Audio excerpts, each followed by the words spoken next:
Very good evening. Jai Shri Krishna Guru. Thank you for joining the Bhagavad Gita Satsang, the Song of the Divine. Om Shri Gurubhyo Namaha, Om Shri Ganeshaya Namaha, Om Shri Saraswataya Namaha, Om Shri Guru Dattatreya Namaha, Om Shri Mahalakshmi Namaha, Gurur Brahma, Gurur Vishnu, Gurur Devo Maheshwaraha, Guru Sakshat Parabrahma, Tasmai Shri Guruve Namaha. So we will be continuing from chapter 2, that is Sankhyayoga, the Yoga of Knowledge. And we will be now doing from verse 54 to 72, which is about the marks of the man of stable mind and his glory as described by Lord Shri Krishna. So, in the last satsang, we stopped at verse 58. We will be continuing from 59 onwards. But a quick recap. When, like a tortoise that draws in its limbs from all directions, he withdraws all his senses from the sense objects, his mind becomes steady. So here, Lord Shri Krishna has been imparting to Arjuna the most esoteric knowledge. And one important lesson which he's talking about is how do you withdraw your senses from when they come in contact with the sense objects. And what is he saying? He's talking about a mark of a stable man. How does this a mark of a man who has a stable mind?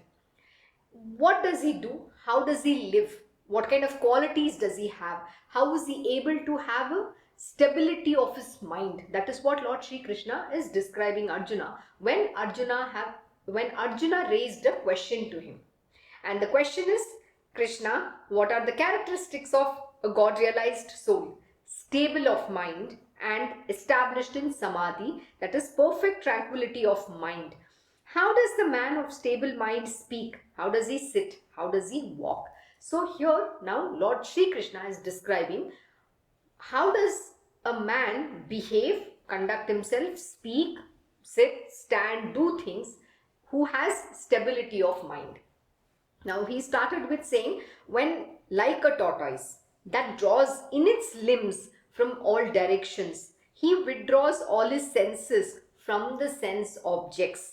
His mind becomes steady. What does that mean? I explained already, but a quick recap. It simply means that you withdraw all your senses, you withdraw everything that you see around. You're not letting your sense, get carried away in that sense object. You're withdrawing it inwards, which means you're not getting attached to the sense object. The moment you see any sense object, when your senses come in contact with the sense object, it doesn't react. You're able to withdraw it, which means it doesn't trigger a reaction or an action. You're not going to say, oh, I love this, I want to own it, or I want to eat that food, it's yummy, I'm desiring it. So those kind of thoughts doesn't come. What happens? Let me explain to you. It's a very beautiful lesson which my Krishna Guruji explained to me. He says, you go to a garden, you see a beautiful rose that's bloomed. The moment you see, your eyes, sees, your senses come in contact with that object. The moment you see, your, immediate reaction is, I want to have that rose, or I want to buy that plant. It's about possession. It's about owning it. It's about wanting it. But what happens to a man with who's, has a stable mind? And how does he react? There's no reaction happening. What he says? It's a beautiful creation of the divine Lord. Your eyes are just seeing. It's just admiring, and the sacrifice is being offered to the gods in your eyes. That is the senses. It's just seeing that. But he doesn't say, I want to own it, I want to possess it, nothing. He only says, it's a beautiful creation of the divine Lord. How beautiful is it? He just admires and then just goes away. Which means what? His senses are, watching it, but there's no reaction happening when they come in the contact of a sense object. He's withdrawn everything. He's inward. And he only admires, oh, this universe is my God's creation. He sees the divinity in that. That is how he is able to, have a stable mind. And then what happens? When there is no reaction, when he is withdrawn his senses inwards, his mind becomes steady. You say, steadfastness of the mind. That is how you will be able to achieve, equanimity of mind or steadfastness, because you're not desiring, you're not wanting to possess, you're not reacting to any of the sense objects when your senses come in contact with the objects. Okay, so let us continue from where we stopped. That is now verse 59 onwards. Sense objects turn away from him who does not enjoy them with his senses, but the taste for them persists.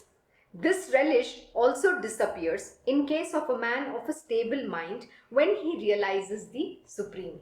How beautiful. I just explained to you what happens to this kind of a person, being who has the stability of mind and one who has realized the divine being, the divinity. He can only see God in everything. He's not craving to possess it, or he's not thirsting for enjoyments. In this world, whatever comes to him naturally on its own will, he just accepts it as the prasad. When you say prasad, it is the blessings of the divine Lord. That is how he accepts it. And he doesn't run after any sense objects. He doesn't go after them. Nor does he possess any desire. But how does he work? Initially, what happens? That is what here Lord Shri Krishna has explained. Sense objects turn away from him who does not enjoy them with his senses. So what one must not do? You should not enjoy the sense objects with your senses. The moment you start enjoying, you're actually going deeper into that enjoyment. It can be anything. You can be attached to your family. You can say, I want to eat good food. You'll say, I want to eat some, sweets. I'm craving for the sweets. Or you can just say, I want to, buy a good sari, a jewelry, anything. It can be anything that titillates your senses. It can be anything. The moment you start enjoying that object, you're actually going to go deeper and deeper and deeper into that. So what happens is your senses are all running outside. They are not going inwards. You're not able to withdraw your senses inwards like the tortoise, which is a representation of how we need to live in this world. And so what happens? Sense objects turn away from him who does not enjoy them with his senses. So when you stop, enjoying, using your senses, the sense objects turn away from you. Then it is not going to disturb you. Even when the object is there, you're not, going and enjoying it using your senses nor your mind. Example, in my Krishna Guruji, I must have said this example n number of times. But if you look at my Krishna Guruji, he'll say, I love sweets, I love this. He just says it. But to be very honest, he doesn't enjoy any of those. For him, if you give him a wholesome meal, it is just to keep his body in good condition. It's required. The nourishment for the body is required, the basic food. So he eats the food, not because he enjoys them. See, for him, again, I'm even in Bhagavad Gita, Satsang itself I've mentioned n number of times. He does not have the sheets, except the food body, the 4 sheets within us that is there, the mind body, the intellect body, all that body, that is pranamaya kosh, manomaya kosh, all that sheets doesn't exist for him. So when he is eating, he's just eating. There is no sense enjoyment. But when you look at him, he'll just show to you that he's enjoying the food. That is just a delusion. It's an illusion that he creates for the material worldly people. That look, Guruji is also enjoying that food. Actually, he's not. For him, there are no tastes. He tastes the food. What I mean is, it's only when your mind dwells in that sense object, will it say, oh, I like this, I don't like this. In his case, he has the perfect yoga. He's always lost in his own self, which is his divine self. That is what Lord Shri Krishna had taught Arjuna, that Arjuna, you have to strive to achieve the yoga of equanimity. So my Krishna Guruji is always in that yoga, union with the divine, which is in his own self. So for him, the mind is not dwelling in that senses. It's not enjoying. He just eats. He'll just say, yeah, it's nice. It's okay. When you ask him, how is the food? Is it good? The word good will never come from his mouth. He'll just say, okay. Yeah, it's okay. Okay means you can either think, oh, it is nice, Guruji loved it. Or you can conclude, oh, I think he doesn't like what I made. So it's your mind's judgment that is being used over there. But the Guruji doesn't react because for him it's just okay. Okay means it's okay. He doesn't have to give any compliments that it is great, it's tasting good. No. It's a food at the end of the day. It's no big deal. But sometimes when he has to teach you how to cook, how to understand, the smell, because when you smell the spices, you will learn how to cook in a very perfect manner. So the art of cooking is what he teaches you. Why should you put certain spices in a sequential manner, and then what happens with that spice, how much do you need to fry it? So those are the different things that he teaches, the finer nuances of cooking he teaches. At that time, you have to use your sense to smell, to understand how it has to smell when you cook at a certain level, or in a keeping, whether it has to be on a high flame, low flame, medium flame, all that. So that's the culinary, that's actually the cooking skills. If you want to really become an expert in cooking something. So these are the things he'll teach you, but that doesn't mean that he's lost in the senses. No, he's using his senses for doing a work, a job, but that doesn't mean he's titillating his senses. So the senses has to be used to serve the purpose as well, and not for titillating it or enjoyment. That is what Lord Sri Krishna is teaching here. And what's the most beautiful thing with my Krishna Guruji is that because his senses are not reacting to the sense objects, let me tell you, he has the highest ability to use that senses for serving the purpose, the highest good. He can smell in a manner which is, I can't even describe in words. In a sense, I will not be able to understand just by using my senses to smell certain things. But my Krishna Guruji will say, even before the food is actually being spoiled, see, you can smell when the food has spoiled, but he can smell when the food is in the process of deteriorating. That is beautiful, because that's the power he holds. Why? Because he's not using his senses for enjoyment purpose. So the senses are able to serve a higher purpose in life. So how do you channel that for achieving things in your world? That is what he's talking about. And then what happens? But the taste for them persists. So here he's saying, initially, sense objects turn away from him who does not enjoy them with his senses. But the taste for them persists. So you still have the taste which exists. And then what happens? This relish also disappears in case of the man of stable mind when he realizes the Supreme. So when you attain that God realization, or when you attain that yoga, that is union with the Divine Lord, then that that relishing, that you want to relish certain things, it's about enjoyment, right? So that also disappears in case of the man who's of a stable mind once he attains God realization. So that is what happens. See, this is a very a path where you have to put in a lot of effort to evolve till then. But this doesn't come overnight, let me tell you. But you have to consciously make an effort to practice it. And this is not for everybody else, but those who are very serious about their attaining the spiritual wheel, you have to focus on this. He didn't say about Arjuna, you do this. It is Arjuna's question, what is the mark of a man with stable mind? So what are the things they do, how they live, how they sit, how they stand? So Lord Sri Krishna is only answering Arjuna's question here. Turbulent, so let's continue the next verse. Turbulent by nature, the senses not free from attachment, even of a wise man who is practicing self-control, forcibly carry away his mind, Arjuna. So what is he saying? He's saying something very powerful here. He's telling to Arjuna, turbulent by nature. They are very turbulent by nature. Who is turbulent? The senses. And they are not free from attachment, even of a wise man. So what does that tell you? That tells you that how difficult it is to control our senses. Because even before you realize, the moment your senses come in contact with the sense object, the mind has already come in, it has already got attached, and you're already started enjoying. Either you'll say, oh, I love the food, I want more, or you'll say, oh, I love this girl, I've fallen in love with her, I want to get married to her. Anything can happen. Oh, I see this beautiful sari, I want to go and buy that sari. Why? Because I want to enjoy. That is called the sense enjoyments. An attachment comes in immediately. I want that sari. I want the jewelry. I want to own a house. I want to own a car. Oh, I want to live abroad. All these are your desires. And the moment your senses come in contact with these sense objects, your attachment for them becomes stronger. There's a strong attachment that comes in. And what is he saying? They're turbulent by nature. Turbulent. Because they're not going to allow you. It's when you say turbulent, is they come with full force.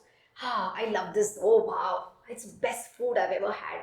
I just want to eat. I love something. I want to eat the chicken. I want to eat, spinach. I want to eat pizza. So all that is titillating your senses. And they're turbulent by nature. That is, so you're not free from the attachment. Even for a wise man. This is something you need to understand. Even for a wise man, it's very difficult. So what about a mere mortal? It's going to be extremely difficult, right? So what is he talking about? You need to practice. You have to strive hard. The word is constantly, which he's saying is you have to strive hard. And if you can't strive, then you're going to be falling into the trap of attachment to the sense objects. The sense objects can be anything in this world.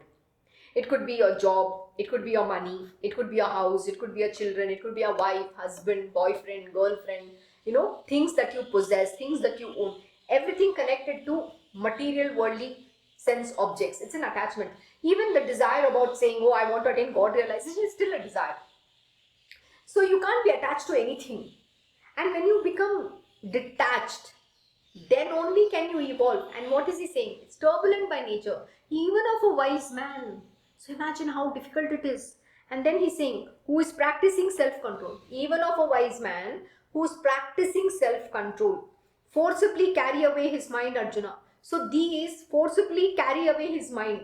It's not going to allow him to, have that self-control. Such is the power these sense objects and the senses hold. So what should you do? At that time, you should only say Krishna Arpan. You have to take the name of the Divine Lord. When you understand this, what is happening within you, when you can recognize, if you're aware, that is why self-awareness is very important. You have to hold on at that moment and say, stop yourself. And that you have to strive really hard. You have to put arduous effort. It's like Lord Shri Krishna said to Arjuna, even in the earlier verses, he's saying, you be self-controlled. So what is he saying here? One, to even of a wise man who's practicing self-control. So when you are trying to practice self-control, the senses are going to become very turbulent. It is their nature to become turbulent. So who has to strive hard? It is you who has to strive hard. And if you don't do that, then it's going to be forcibly forcibly carry away his mind, Arjuna. It's going to carry away your mind forcibly. It's never going to allow you to focus on that meditation, whatever that you're doing, on the divinity. It's never going to allow you to focus. It will never allow you to rest in peace. This is what happens. So you have to put in a lot of effort through your self-control and restraint and involve on this practice. But till you don't do that, you can't be spiritual in any way. Forget spirituality is very far off thing. You can't even attain, that single-pointedness in what you want to do, because your mind gets carried away to everything that you see. And the sense objects, the moment your senses come in the sense objects, it's reacting. The turbulent nature causes reaction, and that can lead you to different reactions. It can be anything, right? It could be even feelings. Oh, I feel loved. I feel hatred. I feel angry. All sorts of, feelings react. And what is titillating? That's the titillation of the mind. You're enjoying in that, whether it is good or whether it's a pleasure or pain. It's still an enjoyment, and it is still an attachment. So you have to be aware, you have to be conscious of yourself and work hard in overcoming these senses. When I say overcoming, it's not about overcoming, it's all about self-control. So let us continue. 61, verse 61. Therefore, having controlled all the senses and concentrating his mind, he should sit for meditation, devoting himself heart and soul to me. So what is Lord Shri Krishna telling here? He's telling very nicely here to Arjuna. He's saying, therefore, having controlled all the senses and concentrating his mind, he should sit for meditation, devoting himself heart and soul to me. The only way to control, so that the turbulent nature of the senses doesn't affect you. It doesn't get you into the bondage of, bondage, or make you get attached. It doesn't push you towards that attachment. So what needs to be done? The only thing you have to do is having control. What is first you have to practice? Having control. So most important is self-control. All the senses and concentrating his mind. He should sit for meditation. What should you do? You have to meditate. The only way to overcome this is through meditation. So please meditate. Then devoting himself heart and soul to me. What does that mean? You have to devote, single pointed devotion to Lord Shri Krishna, heart and soul. Your entire being has to be, devoted to the divine Lord. You have to just chant his name. You have to meditate on his lotus feet. You have to do his Naam Japa to control. That control is extremely critical. It's not going to come so easy at all. I'm telling you, I'm emphasizing this. Even to a wise man, please remember this. He's not even considering a normal human beings here. He's saying even to a wise man, the turbulent nature of the senses forcibly take away his mind. It is not going to allow him to practice this control, the self-control. So he's saying, having control. When will you be able to move on? The next step is having controlled all the senses and concentrating your mind. You should sit in meditation, devoting yourself heart and soul to me. Me means who here? He's very clear, Lord Shri Krishna. He's not talking about anybody else. He's revealing. The secret here is, he's saying something very profound. He's saying you have to first devote everything to me. When you have single pointed devotion to me, then you will be able to overcome this. But you have to practice. First you have to control. See, self-effort. Lord Shri Krishna talks about one very important thing. No matter what, you have to first put self-effort. I'm not going to give you anything easy. The moment I give you easy, then you're never going to work for it. So striving hard. Why will I reveal myself to you so easily? You should only answer that question. If something comes easy, do you think it's going to ever be with you? No, what comes easy goes away easily too. When you strive, when you put in all the effort, when you show your Shraddha and Bhakti, absolute faith, and devotion to that, the things will open up. So here he is giving you a secret. How do you attain? How do you overcome that? He's saying, therefore, having controlled all the senses and concentrating his mind, he should sit for meditation, devoting himself heart and soul to me. This only reminds you of all these great sages, who have fallen prey to their senses. Example would be when Menaka comes and, she performs the dance. When sage Vishwamitra is, in his tapas, she comes and destroys that tapas. So what does it mean? That's exactly the example he says. Turbulent by nature, the senses not free from attachment, even of a wise man, who's practicing self-control, forcibly carry away his mind. So what happened to Vishwamitra? He fell for that. This is what happens. So you should not allow that to happen. So even of a wise man, even though he's a great sage, even the great sage can get affected. That is what Lord Shri Krishna is saying. So how much control you need to have? But how will you achieve that? Here he is revealing a secret. And that secret is this. Concentrating his mind, he should sit for meditation, devoting himself heart and soul to me. The me here means Lord Shri Krishna alone. Nobody else can help you overcome this. It's not even overcoming, it is about controlling. Self-control is the word. Till you don't practice self-restraint, self-control, you can't achieve anything. My Krishna Guruji had written a very beautiful update. I keep saying this over and over again. He in that update he says, yeah, you can, people can go and study Bhagavad Gita. You can rattle off this beautiful 700 verse. But even one lesson from this, if you're not able to practice or apply it in your material world, in your real life, okay, in real time, then there is no use of this knowledge. Then it just becomes, mere scripture. Yeah, it's like a parrot. I have rattled off nicely. I'm able to, expound on this. But I'm not able to apply this in my life. Then what is use of this Bhagavad Gita? Tell me. It still remains a bookish knowledge. This body has no knowledge. The words are of the divine wisdom. The words are from the Lord himself. He's using this body as a vehicle, a tool to communicate. But knowledge is not mine. So what happens? That if I am not able to apply this knowledge, which I am also getting while I am giving this exposition to you, I am also equally learning. It's a beautiful journey. It's a two-way process.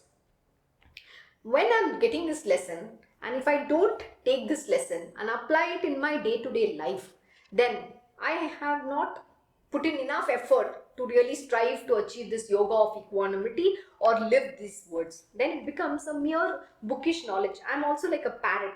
The Lord is just using this body to prattle of those beautiful lessons, which makes a lot of sense. But that application is what will give you the fructification of knowledge will happen only when you apply it. So how will you understand the meaning of what you have learned till that knowledge doesn't fructify within you? So application is important. So when you apply, then only the fructification of knowledge will happen. If you do not apply these lessons, then what use is it then? We are all wasting our time. The most beautiful God-given time we are wasting. We say we are spiritual. We want to be in spiritual. We spend time. We want to sit and learn. But what happens if you don't go back and do your homework? And most important, practice that lesson. See, even if you do anything, you have to go and practice, right? Say example, you're doing a dance performance. But if you have you have to give a performance someday. So you have to practice. Until you don't perfect through practice, how are you going to make it happen? How are you going to be the best performer? You can't. So what is required? One is practice. Then that practice has to be applied. That is seen. The result of that happens when you give that performance, when you win that, whenever people say, wow, you did a great job. But in this case, it's about the fructification of the knowledge. What does it mean? That you then completely get established in that oneness. You have attained that. How? By being able to apply these lessons in your real-time life, in real time and in your life. But until you don't practice this, until you don't apply these lessons, then it's just going to be mere bookish knowledge. So let us continue. The next verse.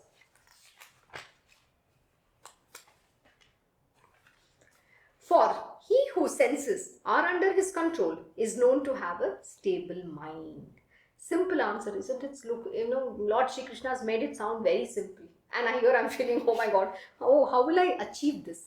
No, I'm sure your mind is also saying, you know what? Lord Shri Krishna is so easily telling this, okay? Arjuna, you need to have self-control. You have to strive for practice of, yoga, for attaining the equanimity of mind.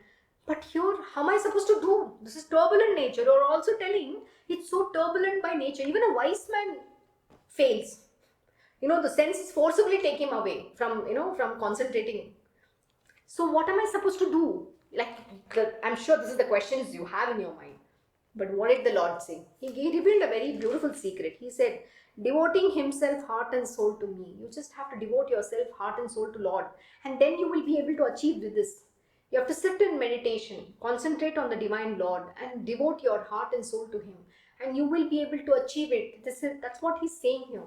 But again he says, for he who senses are under his control, he is known to have a stable mind. So what is under control? He's not saying you have overcome your senses. He is not saying that you have achieved anything. He's saying those who are able to have the senses under control. So under control is the most important word. How do you control? See, if you have listened to the earlier satsangs, the Lord is saying one thing very clearly. You be self-controlled. You strive hard. You have to practice. You have to, meditate. You have to control. And here also again he's saying, under his control. That is what he's continuously repeating. So what does it mean? You have to strive hard to keep your senses under control. You have to practice the equanimity of mind. All this comes with only practice, sadhana, effort, self-effort. And you have to consciously, you have to practice self-restraint. You have to self-control yourself. Till you don't do any of these things, it is next to impossible to have a stable mind. You can't have stable mind. Your mind is going to be I don't know what to describe it because it's beyond any description. It's always chattering. It's talking dime a dozen nonsense. It's telling you too many things. It's never quiet. There is no calmness. There's a turbulent mind, we say, agitation, frustration. It gets very irritated, angry. Even this morning also my Krishna Guruji said something very nice. He said beautifully, sometimes, no, all the time, we have our ways in life. You need to, learn to accept things the way they are, whether it is people, whether it is things, or even if you have to do certain things in a particular manner, why should it be done in that particular manner? See, because you have already made your mind so strong that it has to be done certain things in a particular manner. See, he's not saying you should not do in a perfect manner. What he is saying is that it doesn't mean this is the way.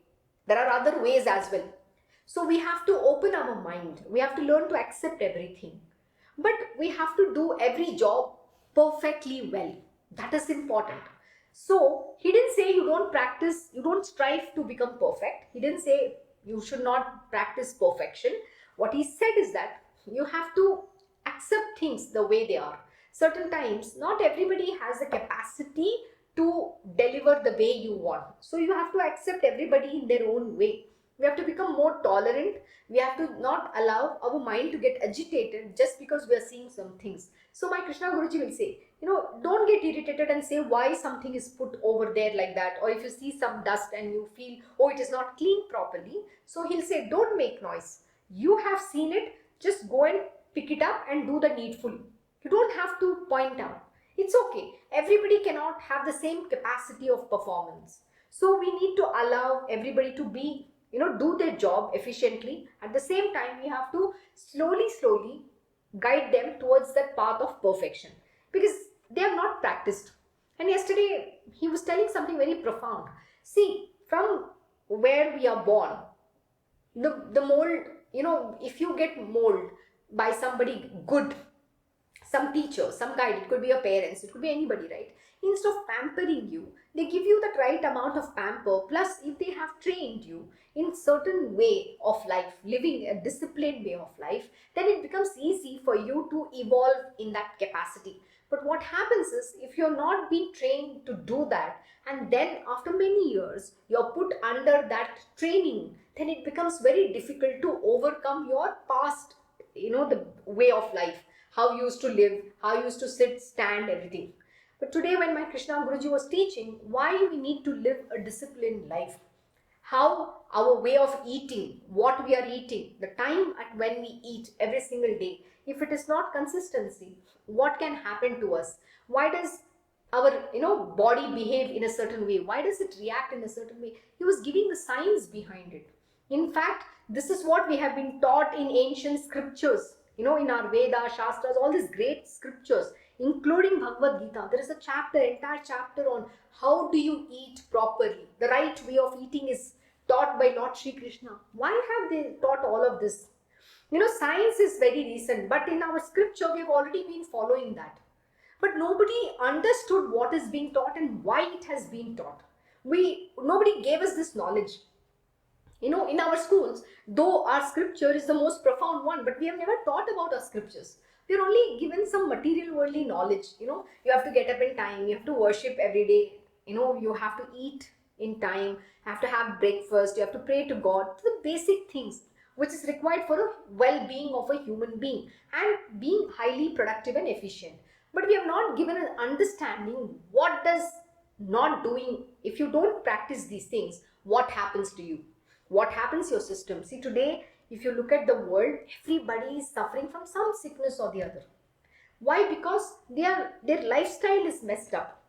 They don't get up in right time. They don't wake up at the appropriate time. They don't do their things in time. They're not eating in time. They just take everything granted and they're doing things in a very relaxed manner. There is no structured approach to your life. And when you don't have a structured approach to your life, your whole lifestyle is imbalanced. And that affects and impacts your health, which is what is not understood. So everybody is, popping pills, whether it could be vitamins, whether it could be, anything which you have to take because to ensure that your sickness is kept in check, whatever that might be. So we are living on, medicines today. Pharmaceutical industry and healthcare industry is thriving. Why? Because today people are now addicted to taking medicines in their life, simply because they are not following the right way of life, which means eating in time, doing things in time, doing whatever the little exercise you have to do, and also calming your mind. You're not getting agitated with everything, you're not getting frustrated, angry, lot of things that happens within us. And also, most important thing, we're constantly living in that negativity. And what happens when you're filled with negativity? You're actually increasing the biles in your stomach, the acids that grow, and that's causing harm. It's eating up everything within your stomach, and then it's going to impact your health. There are a lot of adverse effects that's coming about. So what is most important? Your mind. Healthy mind is very important. Why don't you understand? Today the world needs to understand a very important lesson. You have to listen to this, what Lord Shri Krishna is teaching, and why this practice is important. That is important because you need a healthy mind. Your stability of mind. Stable mind is very important. And when you don't have the stable mind, then how will you perform? How will you be the best weapon in this world to serve your purpose? Serve the purpose of the Divine Lord? You cannot. Because remember, if you're sick, I was talking to someone recently. I said, you should be part of this journey. I just very casually told this person. And then this person said to me, I don't know how I will be able to do that. See, today my health condition is not great. My health is not supporting me. I have challenges with health issues. How will I be able to do anything? So I just said nicely to this, why are you bothered? When you just put the faith in the Divine Lord, things will work out. So what is missing from everybody's life? The lifestyle, the way they live is missing. They have lost track of how to live a God-pleasing life. That is why we say, you must live a God-pleasing life. It's not about getting whenever you want. See, people wake up like 10 a.m. in the morning. So my Krishna Guruji gave a very beautiful lesson. He conducted a very beautiful training program. The way of life. And in that 7 days, the first foundation, that's the fundamental programs, in that he taught about what happens if you get up late. The early wee hours, we say from 3:30 to 5:30, it marks the timing of highly, auspiciousness. There's a lot of goodness in that time. And if you wake up in that time and do things, your mind is also highly productive. It has the ability to focus, concentrate, and you're able to rejuvenate. You've already, slept well, and you have woken up at a certain hour, and then your mind is ready. It's charged, and it is fully energetic. And at that time, when you perform the important task, you will be able to achieve the highest in that. So it is important to wake up at that hour. So what should you do? Meditation, where you're able to charge your mind very well. One is, it's already rested well, and then when you wake up and meditate at that time, you're having the highest qualities around you, the goodness in this environment as well. We say it's called Brahma Muhurtam. When your oneness with the divine can be achieved, that's the divine timing. And that's the moment you have to sit in meditation and achieve that and go for a walk. And when you go in the morning for walk, what happens? You have to breathe fresh air. Isn't even the environment rejuvenated? It's also gone to sleep. It's waking up beautiful, with the chirping of the birds, the nature. You're connected in oneness with the nature. You are with that cosmic energy and you're charging yourself. That's what happens. So you have to go for a walk in the morning. You can't go for a walk at 10 a.m. and 11 a.m. You're going to be breathing all the pollutions and the, impurities that is existing in the air. So how will you rejuvenate your prana, your life breath? How will you rejuvenate? You can't. So you have to do it in the early, extremely, like 4 a.m. and 5 a.m. at the early hours. And then that fresh air is what you have to breathe. But today, if you live in this metropolitan cities, it's very difficult to have that fresh air. That is why, when we go to the villages, all these retreat centers, or go to a place which is pure, it has a beautiful nature which is clean and not polluted. So you can charge yourself, you can rejuvenate yourself, your mind, body, and your soul, we say that. And when you go for that walk, you're also, getting energy for your body, that fitness. You have to do the basic things and you have to religiously do every single day. You can't break one day, and when you break, what happens again? Your body goes back and then it has to come back. So the cycle, it loses that cycle, and that there's the imbalance created in the system. So this discipline is extremely important. And for he whose senses are under his control is known to have a stable mind. So then what happens? You're able to control not only your senses but your mind as well. Like Lord Shri Krishna has already said, Arjuna, you be self-controlled.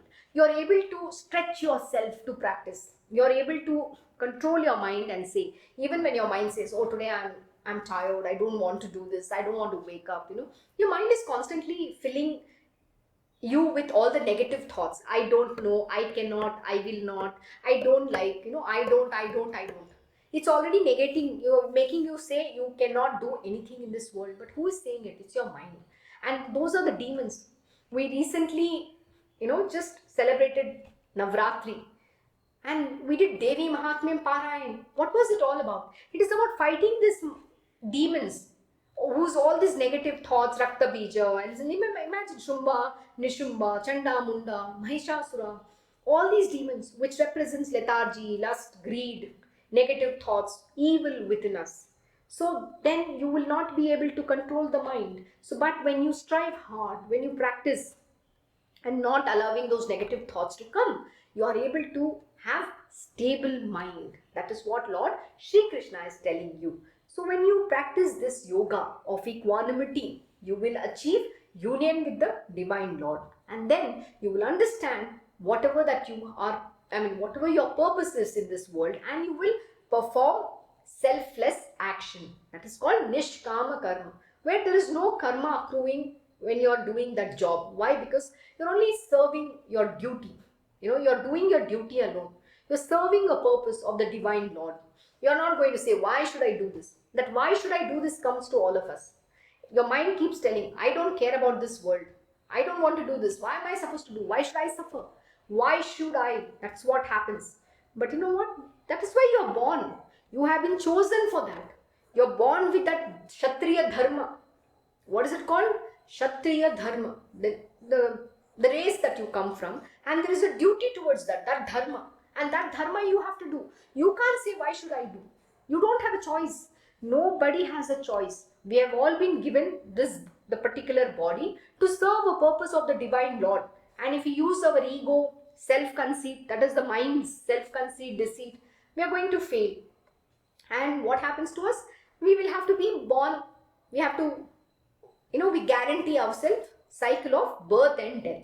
We have to be born again and again and again and suffer and go through that process. And someday we still have to end up doing what we have come here to do.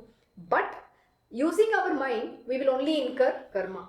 But when we listen to the Divine Lord, when we have the stability of mind, we will be perfect tool to perform His purpose. With that, I will stop here. Thank you for joining the Bhagavad Gita Satsang. Have a very good evening. Let us continue tomorrow, the next Satsang. Om Shri Mahaganapate Namaha, Om Shri Gurudev Datta, Om Shri Sachidananda Sadguru Sainath Maharaj Ki Jai. Om Namo Bhagavade Vasudevaya, Digambara Digambara, Shripad Vallabha Digambara, Om Shri Krishna Gurunathanataya, Shri Guruve Namaha, Om Devi Durgaya Namaha, Om Shri Krishna Arpanam Namastu, Krishnam Vande Jagadguru.